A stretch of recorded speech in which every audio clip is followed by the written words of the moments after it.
अन्य देवियों व सज्जनों, सबसे पहले थल सेना दिवस के इस गौरवशाली अवसर पर आप सभी के बीच होना मैं मानता हूं हमारे लिए ये एक सौभाग्य का विषय है। मैं इस अवसर पर उन अमर वीरों को नमन करता हूं जिन्होंने निस्वार्थ भाव से अपना सर्वस्व इस मातृभूमि की रक्षा हेतु समर्पित कर दिया। आज का दिन उन जवानों के अदम्य साहस, अटूट समर्पण और अप्रतिम बलिदान की गाथा को स्मरण करने का दिन है, जिनके समर्पण और साहस के कारण आज हमारा पूरा भारत सुरक्षित है। साथियों, मैं इस अवसर पर राजस्थान की धरा को भी नमन करता हूं। यह वह धरती है जहां कड़ कड़ में वीरता की गाथाएं समाई हुई हैं। शौर्य, पराक्रम और त्याग की अमर कहानियों से यहां का इतिहास भरा पड़ा है। राजस्थान की इस धरती ने सदैव भारत की सैन्य परंपरा को आगे बढ़ाया है। इसे शक्ति और गरिमा प्रदान की है इस राजस्थान की धरती ने। यहां के वीरों ने भारत माता की सेवा में अपने जिस्म का रक्त बहाया है। महाराणा प्रताप की तलवार से लेकर राणा सांगा के शौर्य तक, पन्नाधाय के त्याग से लेकर मीराबाई की भक्ति तक और भामाशाह की संपत्ति तक, इस भूमि ने हर क्षेत्र में अद्भुत पुरुषार्थ का परिचय दिया है। साथियों, यहां के सभी समुदायों के वीरों ने सेना में अपनी अमिट छाप छोड़ी है।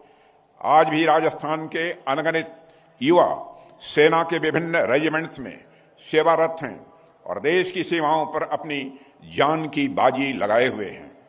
इस वीरभूमि पर थल सेना दिवस के इस आयोजन पर मैं आप सभी को, खासकर आयोजकों को बधाई देता हूं। और जब यहां के ऐतिहासिक किलों, महलों और स्मारकों को हम देखते हैं तो हमें एक ऐसी विरासत के दर्शन होते हैं जो सैकड़ों वर्षों से मिलिट्री कैपेसिटी, स्ट्रेटेजी और करेज का पोषण करती आई है। ऐसे में शौर्य भूमि पर शौर्य संध्या का उत्सव मनाना, मैं मानता हूं वास्तव में हमारे वीर सैनिकों के प्रति यह सच्ची श्रद्धांजलि है। साथियों, 15 जनवरी का यह दिन भारतीय इतिहास में स्वर्ण अक्षरों में अंकित है। सन 1949 में आज ही के दिन इंडियन आर्मी ने पहली बार एक भारतीय सेनापति के नेतृत्व में कदम रखा। जनरल KM करियप्पा ने भारतीय सेना के पहले कमांडर इन चीफ के रूप में पदभार ग्रहण किया। वह घटना अपने आप में औपनिवेशिक मानसिकता से मुक्ति का, स्वाभिमान और स्वाधीनता की प्रतीक थी। तब से लेकर आज तक यह दिवस हमारे लिए केवल एक समारोह भर नहीं रहा, यह संकल्प का दिवस है। यह हमारे आत्म मंथन का अवसर है कि हमने अपने उन प्रोटेक्टर्स को, रक्षकों को के लिए क्या किया जिन्होंने हमारे सब कुछ अपना न्यौछावर कर दिया। वही भावना आज तक हमारी सेना में चली आ रही है। इसका एक नया और सशक्त उदाहरण हमें ऑपरेशन सिंदूर में भी देखने को मिला है। इस अभियान में भारत ने सिर्फ अपनी सैन्य ताकत ही नहीं दिखाई, बल्कि अपने राष्ट्रीय स्वभाव का भी परिचय दिया है। साथियों, आतंकियों के खिलाफ की गई कार्रवाई पूरी तरह से सोच समझकर और मानवीय मूल्यों को ध्यान में रखकर की गई। इसी कारण ऑपरेशन सिंदूर भारत के इतिहास में सिर्फ एक सैन्य कार्रवाई के रूप में नहीं, बल्कि साहस और संतुलन के प्रतीक के रूप में याद रखा जाएगा। साथियों, आप लोगों ने ऑपरेशन सिंदूर के दौरान जिस शौर्य का परिचय दिया है, उसके लिए मैं सभी अपने सेना के जवानों को हार्दिक बधाई देता हूं। और साथियों, यह भी सच है कि ऑपरेशन सिंदूर अभी पूरी तरह से समाप्त नहीं हुआ है, क्योंकि जब तक आतंकी सोच खत्म नहीं होती, तब तक शांति के लिए हमारा यह प्रयास लगातार चलता रहेगा। मैं राजस्थान की इस वीर धरती से की मैं घोषणा कर रहा हूं। साथियों, अक्सर हम एक सैनिक को केवल एक योद्धा के रूप में देखते हैं, एक ऐसा व्यक्ति जो हथियार उठाए सीमा पर डटा रहता है। किंतु क्या एक भारतीय सैनिक की पहचान केवल इतनी ही सीमित है? ऐसा मेरा मानना है कि भारतीय सैनिक सिर्फ योद्धा नहीं होता, बल्कि अपने आप में वह एक दार्शनिक होता है और एक स्किल्ड मैनेजर होता है, कुशल प्रबंधक भी वह होता है। साथियों, मैं सैनिक को दार्शनिक इसलिए कह रहा हूं क्योंकि एक सैनिक के जीवन में दर्शन सेवा परमो धर्म पर आधारित है। एक सैनिक अपना सब कुछ छोड़कर राष्ट्र की सेवा को समर्पित हो जाता है। निस्वार्थ सेवा के जिस दर्शन की बात हमारे शास्त्रों में की जाती है, उसका सबसे बड़ा उदाहरण तो एक सैनिक का जीवन ही होता है। एक सैनिक में आपको जहां कठोरता भी दिखेगी और कोमलता भी दिखेगी, और सैनिक अपने दुश्मन के प्रति कठोर होता है, किंतु आत्मसमर्पण कर चुके शत्रु के प्रति या फिर पीड़ित नागरिक के प्रति उसका हृदय कोमलता से भर जाता है। ऐसा होता है हमारा भारतीय सैनिक। साथियों, एक व्यक्ति में जिस तरह से विपरीत गुण हमें देखने को मिलते हैं, यह अपने आप में कोई विरोधाभास नहीं है, बल्कि एक यूनिक क्वालिटी है। साथियों, एक भारतीय सैनिक के लिए उसका कर्तव्य एक यज्ञ के समान होता है। वह युद्ध भूमि उसकी यज्ञशाला होती है और उसका त्याग उसकी आहुति होती है। वह जानता है कि इस यज्ञ का कोई व्यक्तिगत लाभ नहीं मिलने वाला है। एक सैनिक जानता है कि उसके सभी कर्मों का फल व्यक्तिगत नहीं, बल्कि संपूर्ण राष्ट्र की सुरक्षा और समृद्धि के रूप में प्राप्त होता है।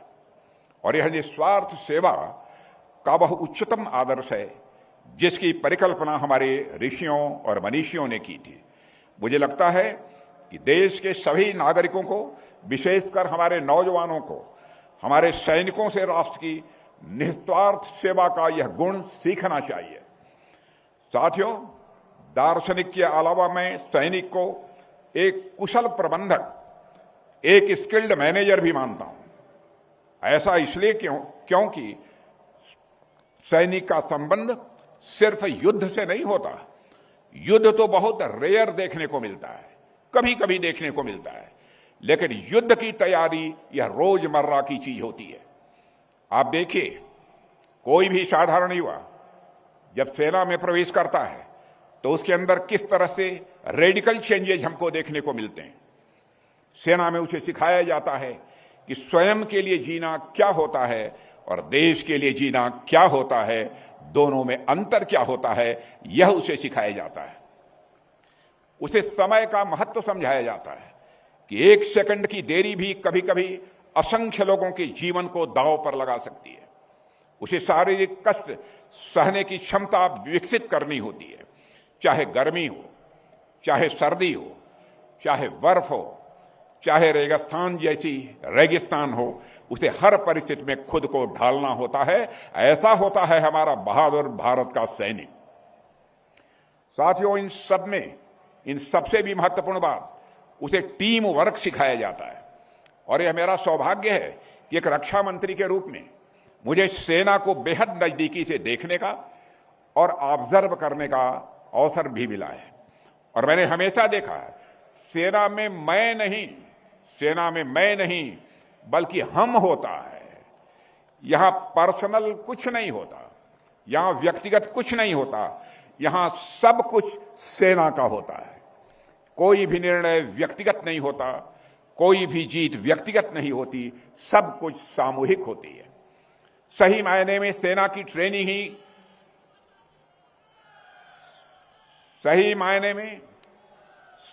ट्रेनिंग ही ऐसी होती है कि एक सैनिक को पता ही नहीं चलता है कि कब वह अनस्किल्ड से स्किल्ड हो जाता है, अकुशल से कुशल हो जाता है और बेहतरीन मैनेजमेंट वह सीख लेता है। ऐसा होता है हमारा भारत का सेना का जवान। साथियों, भारतीय सेना अपने आप में देश के लिए, हमारे नागरिकों के लिए, हमारे युवाओं के लिए कई मायनों में यह मिसाल है। कोई भी जब इंडियन आर्मी को देखता है तो यहां हमें पूरा भारत दिखाई देता है। भारतीय सेना अपने आप में विविधता में एकता का सजीव उदाहरण है। यहां देश के कोने कोने से आए नौजवान अलग अलग भाषाएं बोलते हुए, अलग अलग खान पान और पहनावे के साथ एक साझा लक्ष्य के लिए वह एकजुट हो जाते हैं और दुश्मन का मुकाबला करते हैं। सेना की किसी भी रेजिमेंट में आप चले जाइए, आपको कई राज्यों के नौजवान एक साथ दिखाई देंगे। वे एक दूसरे के त्योहार भी मनाते हैं, एक दूसरे की भाषा भी सीखते हैं, एक दूसरे के संकट में सहायक भी बनते हैं। सेना ने भारत की सामाजिक एकता को मजबूत करने में एक अतुल्य योगदान दिया है, यह मैं विश्वास के साथ कह सकता हूं। और साथियों, यही कारण है कि भारतीय सेना केवल एक सैन्य बल नहीं है, यह राष्ट्र निर्माण का एक प्रमुख स्तंभ है। आप दुनिया के अधिकांश सैन्य बलों को देखिए, वहां सेना एक अलग डोमेन की तरह काम करती है। आमतौर पर नागरिकों के साथ उनका बहुत ज्यादा वास्ता नहीं होता है, लेकिन भारत में सेना नागरिकों के साथ मिलकर काम करती है, यह सबसे बड़ा अंतर है। और ऐसा सिर्फ केवल बॉर्डर एरियाज में नहीं है, बल्कि देश के हर क्षेत्र में देखने को मिलता है। और साथियों, जनता सेना पर अटूट विश्वास करती है। यह विश्वास ही सेना की, मैं मानता हूं, कि सबसे बड़ी ताकत है। सैनिक जानते हैं कि वे जिस जनता की रक्षा कर रहे हैं वह उनके परिवार का हिस्सा है, और जनता जानती है कि उनके सैनिक कभी भी उन्हें निराश नहीं कर सकते। यह पारस्परिक विश्वास का बंधन ही हमारे राष्ट्रीय सुरक्षा ढांचे की यह नींव है। साथियों, हमारे सैनिकों ने वहां न केवल शांति बनाए रखी है, मैं कह सकता हूं, बल्कि उन दो देशों के नागरिकों के लिए मेडिकल हेल्थ, इंफ्रास्ट्रक्चर डेवलपमेंट का निर्माण और ह्यूमैनिटेरियन हेल्प भी प्रदान की है जहां भी ये आवश्यकता पड़ी है। हमारी सेना दुनिया के लिए एक शांति दूत बनकर उभरी है। इससे भारत की जो वसुधैव कुटुंबकम की भावना है, इससे स्वाभाविक रूप से उसे बल मिला है। साथियों, मैं आज इस मंच से रिफॉर्म्स के लिए भारतीय सेना द्वारा उठाए गए कदमों की भी मैं सराहना करना चाहूंगा। आमतौर पर किसी भी बड़े ऑर्गेनाइजेशन में एक चुनौती यह होती है, उसमें रिफॉर्म्स कंपैरेटिवली, अपेक्षाकृत धीरे धीरे, कंपैरेटिवली स्लो हो जाते हैं। ऑर्गेनाइजेशन इतना बड़ा होता है कि कोई भी सुधार उसमें लागू कर पाना इतना आसान नहीं होता। लेकिन इंडियन आर्मी ने यह दिखाया है कि ऑर्गेनाइजेशन, संगठन बड़ा होने के बावजूद भी अगर इच्छा शक्ति है तो रिफॉर्म को तेजी से लागू करने में कोई समस्या नहीं आती है। और साथियों, हम 2047 तक भारतीय सेना को, मैं बतलाना चाहता हूं इस राजस्थान की वीरभूमि से, हम 2047 तक प्रधानमंत्री श्री नरेंद्र मोदी के नेतृत्व में भारतीय सेना को दुनिया की सबसे सशक्त सेना बनाने की ओर बढ़ रहे हैं।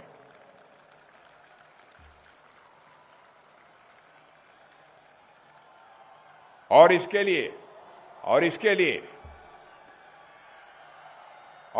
लिए मेरे साथियों, आप सबकी तारीफ होनी चाहिए कि आप अभी से लेकर 2047 तक के रोड मैप को ध्यान में रखकर आगे बढ़ रहे हैं।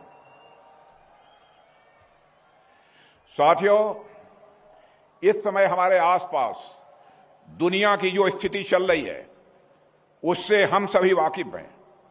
हम एक ऐसे दौर से गुजर रहे हैं जहां स्थापित धारणाएं, एस्टैब्लिश्ड नोशंस, या टूट रहे हैं या तोड़े जा रहे हैं। दुनिया अनसर्टेनिटी के दौर से गुजर रही है। ऐसे में यह बात तो पूरी तरह से स्पष्ट है कि सेनाओं का मजबूत रहना तथा सेनाओं का मॉडर्नाइज और आत्मनिर्भर रहना किसी भी देश के अस्तित्व के लिए जितना आज महत्वपूर्ण हो चुका है, उतना पहले कभी नहीं रहा है। ऐसी स्थिति में सेनाओं का मजबूत रहना यह सर्वोपरि है।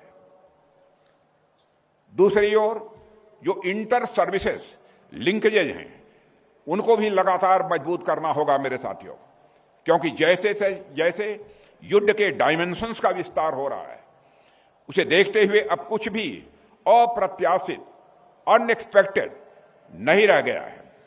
जिन बातों को पहले सिर्फ एक साधारण आर्थिक गतिविधि, इकोनॉमिक एक्टिविटी के रूप में देखा जाता था, स्ट्रेटजी के तहत आज उनका भी महत्व बहुत बढ़ गया है।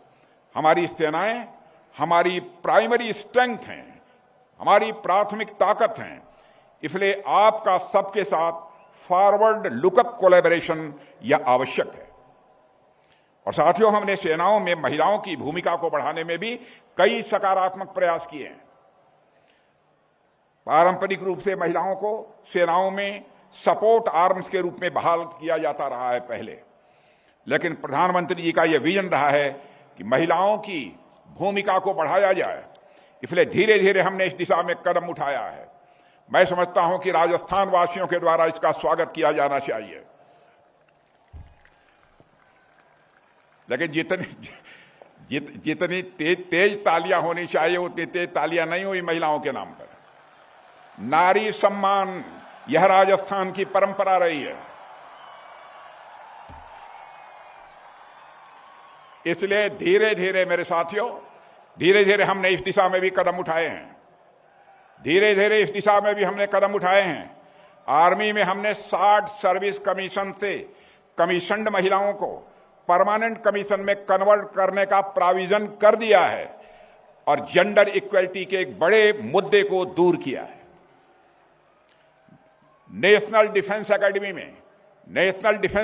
में ने एक महत्वपूर्ण कदम उठाते हुए 2021 में हमारी बेटियों के एडमिशन की भी शुरुआत कर दी है। यह हमारे लिए कोई आसान कदम नहीं था। कई प्रकार की ट्रेडिशनल और कल्चरल बाधाएं हमारे सामने थीं। यह बाधाएं आज भी हमारे समक्ष मौजूद हैं, परंतु हमारा प्रयास है कि हम लगातार इसी तरह महिलाओं को आर्म्ड फोर्सेज में ऐसे वातावरण प्रदान करें जिसमें उनको इक्वल अपॉर्चुनिटी मिले, यानी समान अवसर मिले। मेरे साथियों, मैं थल सेना दिवस के इस अवसर पर सेना में आने की इच्छा रखने वाले, मैं समझता हूं यहां बहुत सारे जो युवा बैठे हैं, उनमें से बहुत नौजवानों की यह इच्छा होगी। इसलिए मैं यह बात कह रहा हूं कि मैं थल सेना दिवस के इस अवसर पर सेना में आने की इच्छा रखने वाले सभी युवाओं से भी एक विशेष अपील करना चाहता हूं। सेना में होना दूर से देखने पर भले ही एक नौकरी जैसा लगता है, लेकिन वास्तव में यह एक नौकरी से कहीं ज्यादा बढ़कर है। यदि आपके अंदर देश के प्रति प्रेम है, यदि आप चुनौतियों से लड़ना चाहते हैं, यदि आप अपने व्यक्तित्व को मजबूत करना चाहते हैं, तो सेना आपके लिए सर्वोत्तम क्षेत्र है। यह मैं राजस्थान के नौजवानों से कहना चाहता हूं।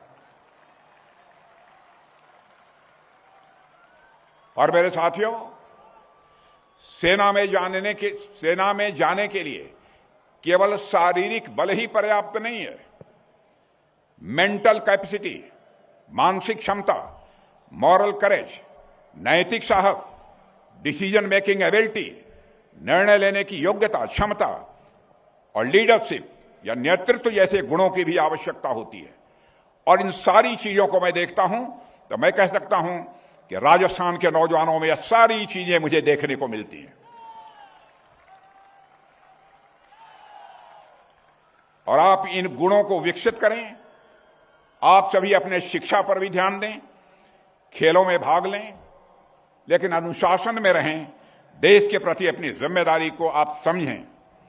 सेना आपको वह सब कुछ दे सकती है जो एक नौजवान चाहता है। आपको यहां एडवेंचर भी मिलेगा। सैनिकों की तो डेली लाइफ ही अपने आप में एक एडवेंचर है। आपको यहां सम्मान भी मिलेगा, देश सेवा का अवसर भी मिलेगा और आपको एक उज्जवल भविष्य भी मिलेगा। मेरे साथियों, आज का दिन देश के लिए भी एक गर्व का दिन है, लेकिन गर्व के साथ साथ नागरिकों की कुछ जिम्मेदारी भी बनती है। हमारे सैनिकों ने हमारे लिए जो कुछ भी किया है, उसके प्रति हमारा कर्तव्य है कि हम उनके परिवारों का ध्यान रखें, ख्याल रखें। हमारा कर्तव्य है कि हम राष्ट्र की एकता और अखंडता को बनाए रखें, ताकि हमारे सैनिकों का बलिदान किसी भी सूरत में व्यर्थ न जाने पाए।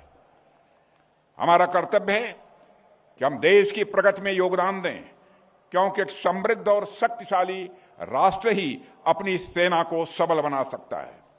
हमारी सरकार भी सैनिकों के प्रति अपनी इस जिम्मेदारी को अच्छी तरह समझती है। हमारे प्रधानमंत्री जी के नेतृत्व में हमने हमेशा राष्ट्रीय सुरक्षा और सेना की क्षमताओं को सशक्त बनाने पर ध्यान दिया है।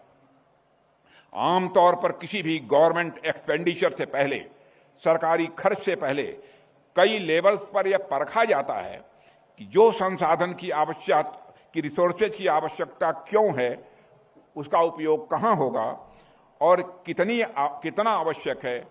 लेकिन जब बात भारतीय सेना की आती है तो देश की सुरक्षा को सर्वोपरि मानते हुए सेना की मजबूती के लिए कोई भी आवश्यक खर्च करने से पहले कभी संकोच नहीं किया जाता है।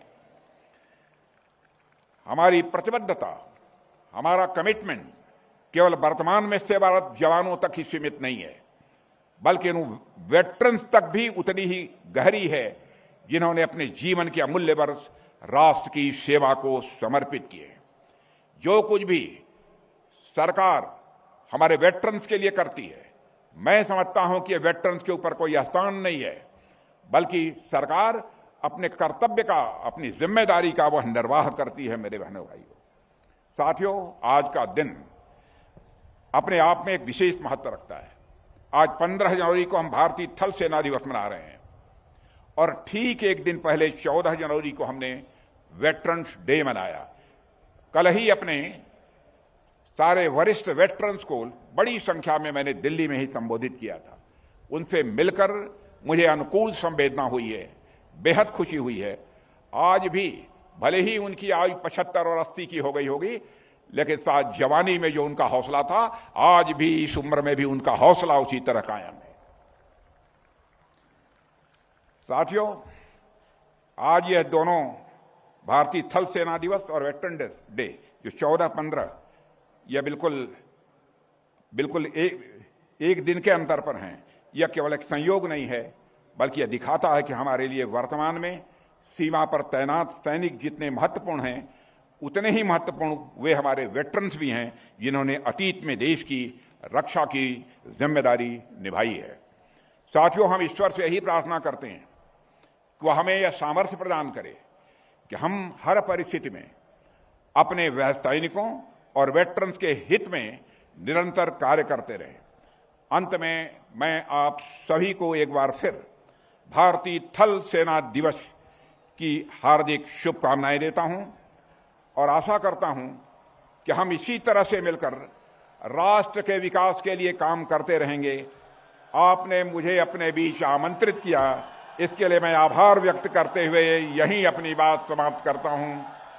और एक बार मैदान में बैठे मेरे सारे जितने भी लोग मैदान में बैठे हैं, हमारे भाई बहन, हमारे बुजुर्ग, मैं सभी से निवेदन करूंगा कि एक बार अपने स्थान पर खड़े हो जाइए और खड़े होकर बोलिए, भारत माता की।